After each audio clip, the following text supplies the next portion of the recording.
How's it going, guys? King of the fourth quarter here. It is 9:40 my time. The dunk contest just ended, and I really wanted to make a video about this day, this Saturday and All-Star Weekend. First, I want to say that you should be following me on Twitter. Like, no joke. You should definitely be following me on Twitter. It's always in the description. I'm always tweeting some fire tweets, but nobody is seeing them, man. I got a lot of people watching these videos. I swear if you guys like these videos, you're going to like my tweets too. But let's get into it, man. I'm going to just say it. This Saturday of the All-Star Weekend was one of the most entertaining Saturdays I could think of in a long time. Last year, we know Zach LaVine kind of resurrected, brought it back from the dead, the dunk contest. But this year, it just went to a whole nother level. And I just want to talk to you guys about my reactions and about pretty much my reactions about today in general. So I meant to do this. I really meant to put out a video Friday night giving you guys my predictions on who's going to win what event, who's going to win the MVP for tomorrow's game, the All-Star game. And I'm glad I didn't, because going into this, I was wrong about every single event. From the skills competition to the three-point shootout to the dunk contest, I was completely wrong. But that's okay, man. I can honestly say that this is one of the most enjoyable Saturdays in a long time. Let's start off with the skills competition. This year, you already know that they did it a lot different. This year, they actually allowed bigs to be a part of All-Star Weekend. I mean, the skills competition, the All-Star Weekend.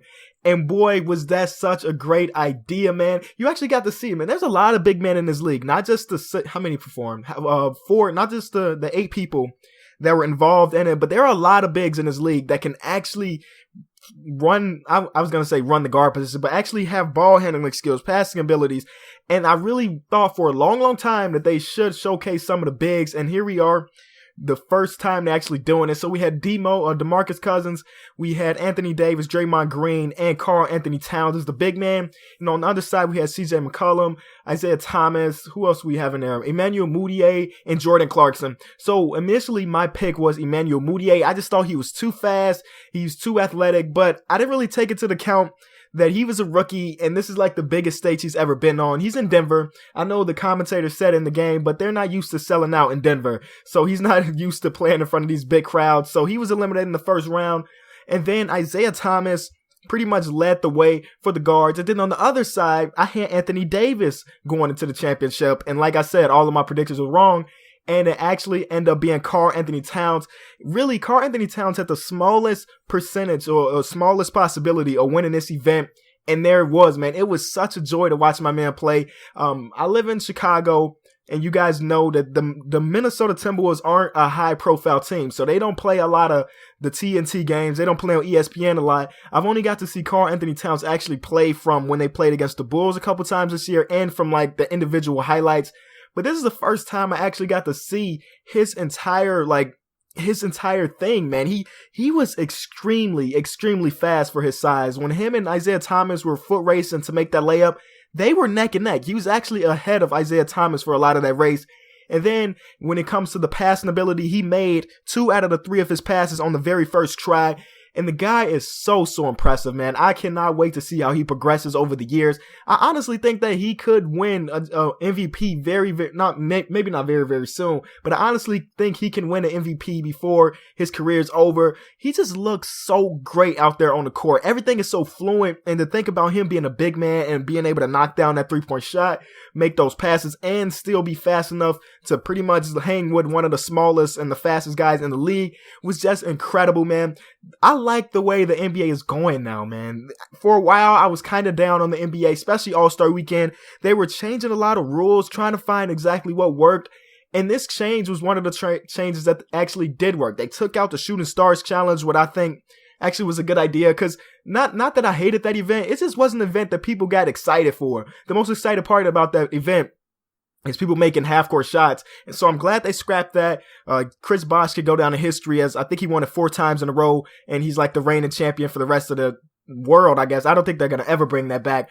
But I'm so glad they scrapped that and they focus more on these 3 events that everyone loves. Well, honestly, the skills competition is not something a lot of people think about when they think about All-Star Weekend. It's usually a 3-point shootout, dunk contest, and the actual All-Star game. But I do think that the Rising Star, well, not the Rising Stars Challenge, but the you know what I'm trying to say, the skills competition is going to be one that people are going to look forward to more often, knowing that there's big men in there. And I really did enjoy watching that one. So let's get on to the next one. The next one, of course, was a 3-point shootout. A lot of people had either Steph winning or Klay winning, but I like to go for the underdog. So I had, like I said, I was wrong in all my picks. I had JJ Redick. For one, he's leading the league in total 3-point percentage, which I know doesn't really translate well when you think about, you know, the event. You're standing still taking threes, because a lot of his threes are off like pick and rolls. He's moving a lot. I took into account that, well, I really did think about him being a higher percentage shooter, and he's been in that event before. A lot of guys like CJ McCollum, and then of course Devin Booker, they've never been in that situation before, so I kind of scratched them off early, even though Devin Booker went to basically the final three with two of the best shooters in the league. I did think that JJ Redick was going to come away with the steal, but of course it ultimately came down to Steph Curry and Klay Thompson. And of course, you all know, you probably all watched this, Klay Thompson went out and just destroyed it. Both of those guys were just on fire from the very beginning. It was ridiculous. I said this, you should be following me on Twitter, but I said that, I'm pretty sure you probably heard this before, but when you think about just the overall jump shot, like the fundamental jump shot, you know, if you play basketball, your first coach, how he tried to teach you how to shoot the ball, that's exactly how Klay Thompson shoots it. And it's a beauty to look at. Steph Curry's shot isn't like, it's not as aesthetically pleasing as Klay Thompson, but of course it goes in just as much or even more. But Klay Thompson's shot is just ridiculously good looking, man. I can't help but to love the guy's form, his follow through, how much leg he put into it. He's just a fundamental basketball player when it comes to that shot. So of course, congratulations to Klay, but actually the event itself was really great. A lot of the commentators, Kenny the Jet Smith and them, they were talking about how they think that the 3-point shootout should be the main event now, because the 3-point shootout does bring a lot of people, man. I honestly can say that. Oh, one thing that I don't think a lot of people notice, because it just happened. Steph Curry was actually interviewed right after he lost, and let me read the exact tweet to you guys. Don't worry about it. I got it right here. He basically said that he's happy that Klay Thompson beat him, but he's happy that Klay Thompson beat him, and that he's probably not going to do any more 3-point shootouts. Yeah, here we go. Thanks to Klay for knocking me off my porch, and it's going to be his last 3-point shootout. So maybe 3-point shootout won't be as great next year without Steph. We'll have to see if he actually goes by that. But he said himself that this may be his last one. And it's crazy because he's like one of the best shooters in history, really. He's one of the best shooters in history. I can honestly say that. We've seen the records. We've seen the shots that he makes. And it's crazy to think that he may not even do this event ever again. But it is what it is, man. I'm pretty sure there's other young guys that have a nice stroke that would love to take his place. So after that, in the transition period between the 3-point shootout and the All-Star, or the 3-point shootout and the dunk contest, was a performance. I don't even remember the band's name, and it was performance. They sung "Shut Up and Dance," Walk the Moon. I just looked it up. Walk the Moon.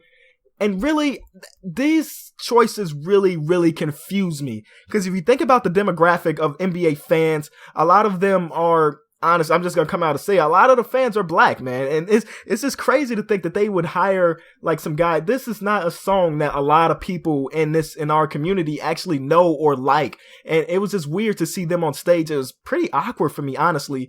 And I really do think that they could have done better. We have Drake in the stands, so they can't say that he was busy or anything. He was in the stands. He was coaching last night in the Celebrity All-Star game, but I'm guessing that Drake wanted too much cash. He didn't want to just do it for his city or his country. So he was just sitting in the stands while Walk the Moon performed the song. But I'm not gonna flex though. I really do like that song, honestly. That's, like I said in my tweets, that's more of a song for homecoming and not an All-Star game week. And it was just crazy. You know, a lot of people like myself kind of turned it down when I was doing other stuff just because I didn't really care about it too much. They could have done a lot better. A couple years ago, Kendrick Lamar was it, and I swear that was one of the best performances. They should just keep bringing urban celebrities or urban musicians to come do this. Like I said, Drake could have done it. The Weeknd, I know the story behind The Weeknd. I know he's from Canada, but he was actually busy. I think Monday is like some awards show that he's a part of, and he couldn't make it to All-Star Weekend, so he was scratched off the list. But Drake was there. He was in the stands. He was watching just like we were. but he was like, nah, maybe that check was, he wanted too much money to perform, so they got Walk the Moon. But shout out to Walk the Moon, man. They've done a lot. Honestly, like I said, I do like that song a lot. I don't know any other song by them, but that song is really dope. I think they played it on my prom night a couple months ago, honestly, and it was dope. It was dope. I like dancing, and that's definitely a song to dance to. But one thing I did skip over was the Draymond Green, Kevin Hart 3-point shootout. This happened right before the actual 3-point shootout. Honestly, man, Draymond almost lost to to Kevin Hart, and that could have threw off their entire skit, man, because they already had the trophy made. Kevin Hart almost beat that man. I really do think it was tied, but they're gonna say that that Kevin Hart missed the last one or it didn't count just so they can have their bet be there. But it was crazy. Kevin Hart was knocking those things down at the top of the key. And then I noticed, I don't think anyone else noticed this, but he was wearing a watch while shooting that basketball. He was wearing a watch, but he was knocking those things down, man. It was kind of fun to watch.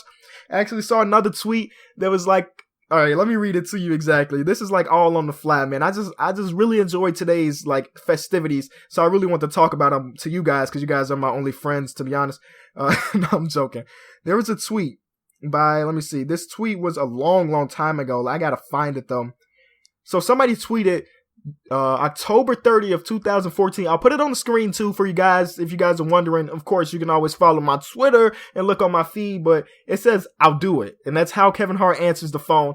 Honestly, Kevin Hart would do anything. If the money is right, Kevin Hart is going to do it. He's in every movie. He does every promo thing. If it pays Kevin Hart money, he's going to do it. And that's not a scratch on Kevin Hart because I know I'm about the money. I know he's about the money. I'm pretty sure a lot of you guys watching this video want to be about the money. So he's just stacking his paper, man. He's just stacking his paper. And I don't fault him, man. He's done so much in a small amount of time. I just feel like maybe 5 years ago is when Kevin Hart kind of stepped on the scene. And he's just been taking off since then. Don't really like his movies all that much. Like a lot of his movies seem really forced. Like I said, he's just accepting jobs for money. But you know, when he first came out with his stand-up comedy, that stuff was dope. I really did enjoy that stuff. But as of late, he has been great. But these last 2 days, where he was the coach of the Celebrity All-Star Game, and then when he was right here in that skit with Draymond Green, it was actually really funny, and I enjoyed it. Usually I don't really like playing skits and things like that, but I really did enjoy this. We saw that after Draymond Green won, the trophy was just as high or just as tall as Kevin Hart. That was really funny to me. But let's move on to the very next thing and the last thing. So the last event was the dunk contest. And like I said, I was wrong on everything. I picked the extreme underdog in Will Barton. I thought he had something to prove because a lot of people are counting him off. Even though he's having a great season off the bench, a lot of people aren't talking about him for Sixth Man of the Year. And then we got into the actual event, and he started referring to himself in the third person. He was calling himself Will instead of saying like I'm gonna do this dunk. He said Will is. It was just weird. It was really weird. I wasn't expecting that from the guy. He came out and did a really solid dunk his first attempt, but after that it was kind of downhill. He missed his second dunk, didn't even get it up. Andre Drummond, he was really surprising too. I really just thought about him as a power dunker, but he really came out and showed he has a little bit of finesse. He threw that first dunk in from the baseline, which is kind of like Dwight Howard's Superman dunk. He kind of just laid it in super hard and it kind of looked like a dunk. And then he tried to get Steve Nash involved. And Steve Nash, we've seen him done it before with Amari Stoudemire back in the day, but he's 40 now. I didn't expect him to actually get that kick pass up there. He didn't. And of course, that led to Andre Drummond getting eliminated, and the same thing with Will Barton. But the two guys of the night, besides Klay Thompson and Steph from the 3-point shootout, Aaron Gordon and Zach LaVine. Like, I knew that Aaron Gordon had that stuff, man. I knew he was extremely athletic, but I never really saw it in action until today, man. When he was drafted, I'm not kidding you at all. He was drafted, he picked his number to be 00, and some commentator asked him, why'd you pick your number to be 00? And he said this: that's how you guys' eyes are going to be when you see me play. He's saying that we're going to be so astonished by the things you are doing that our eyes are going to open wide. And that's exactly what happened tonight, man. I was very impressed with him. I do think this is my opinion. I do think he was cheated out of that win, man. That last dunk that Shaq gave him a 10, I'm pretty sure, but 3 of the judges, Mutombo, George Gervin, and Tracy McGrady gave him a 9. That dunk was a 50, man. That dunk was a 50. He did the dunk over the mascot on the hoverboard. Think about it. The mascot's already huge, and then you add like 3 or 4 more inches because of the hoverboard. That was just ridiculous. And then when the hoverboard was spinning and he had to catch the time, the guy was amazing. I really do think he should have won. I love Zach LaVine. Zach LaVine's dunks were great too. I'm going to talk about that in a second. But between the two, if we were just thinking about the total dunks between the two, I honestly think that Aaron Gordon was incredible, like just incredible.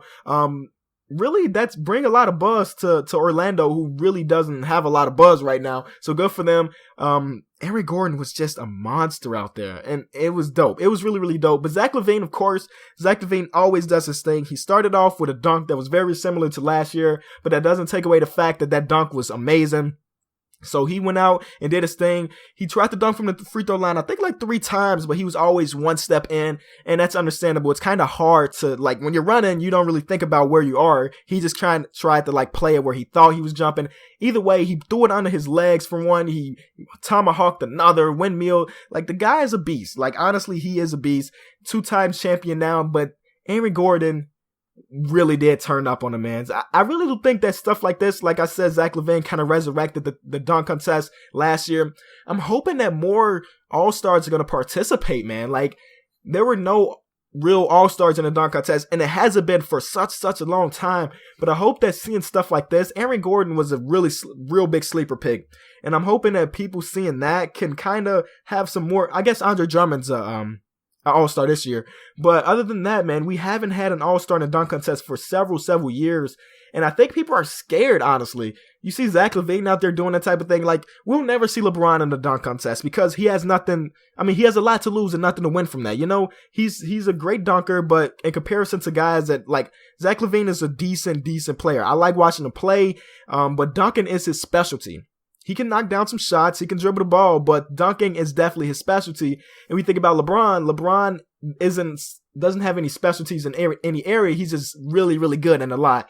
So he has nothing to win. I would hope that people like, let me think, Russell Westbrook, who just throws down crazy in-game dunks, would love to be in a dunk contest. I don't know why he hasn't so far, but like I said, I do think that Aaron Gordon was kind of screwed. They played him out of a win. But that's all I really have to say today. Maybe tomorrow after the All-Star game, I'll put up another video, but I'm not too sure. It depends on if it makes me excited, because I was really excited to make this video. Be sure to comment down below what you guys think, man. What do you guys think about this event or the events that went on tonight? I'm always willing to talk in the comment section. Hit me up on Twitter. It's like the 5th time I've plugged my Twitter, but hit me up on Twitter. It's always in the description. Always in the description. And be sure to leave it a like if you enjoyed the video. It's the King of the 4th Quarter. Thanks so much for watching.